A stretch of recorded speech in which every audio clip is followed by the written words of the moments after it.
Hello kahanap bahay, paano pag kulang or hindi umabot sa required salary ang basic salary mo?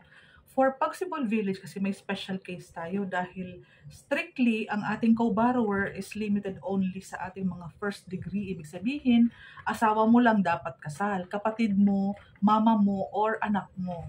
First degree lang po ang pwedeng maging co-borrower. Pero sa mga ibang project natin, pwede naman kahit non-related. So, special situation natin kay Pagsibol and Pagsinag Place ng Naik Cavite sa lahat ng mga project ni Raymoland Lands, limited lang po sa mga nabanggit ang kanilang co-borrower.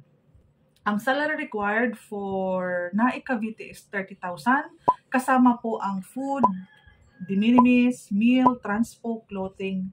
Pag ang overtime, incentive, bonuses, hindi po sila kasama. So strictly, kapag may co-borrower, basic to basic, i-add mo yan in total. Madalas naman kapag naka-co-borrower, sobra. Kaya nga lang po, be very delicate sa pag-qualify. Dapat pareho sila active Pag-ibig member, hinuhulugan po ng company nila ang kanilang monthly contribution, which is mahigit sa payslip. So very basic na dapat i-check mo yung payslip to qualify yung buyer mo bago mo i-tripping. Kasi yan talaga ang pinakabasihan natin. Hindi mo kailangan yung COE. Payslip lang, makikita mo net pay.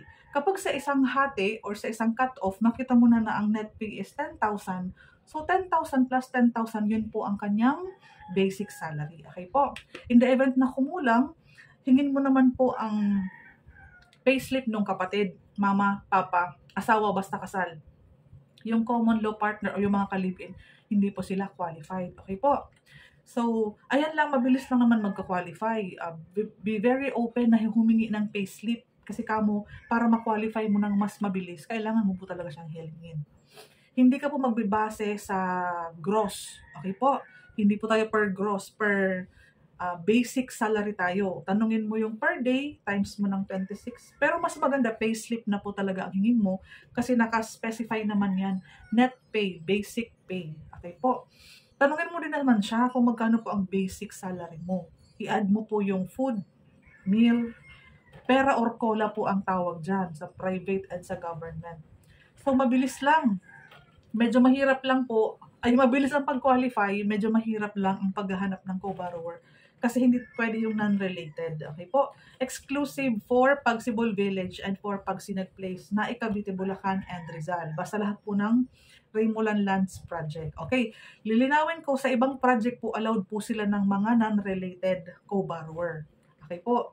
Sana po ay makapaghanap ka ng ganitong situation para ma-experience mo siya. Pero sa mga nanonood ng mga buyer ko, ayan po, na-explain ko na po yung mga hindi umabot ng 30,000 basic salary, kasama po ang mga fixed allowances, pera or cola ang term na gagamitin natin. Ulitin ko po ulit, X ang OT, hindi kasama ang, di ba may mga bonus, diminishes, incentives, hindi po sila kasama. Okay po, so sa next project or sa Pagsibol Village po ito, hindi ko na, nag-ulit-ulit na po pala ako.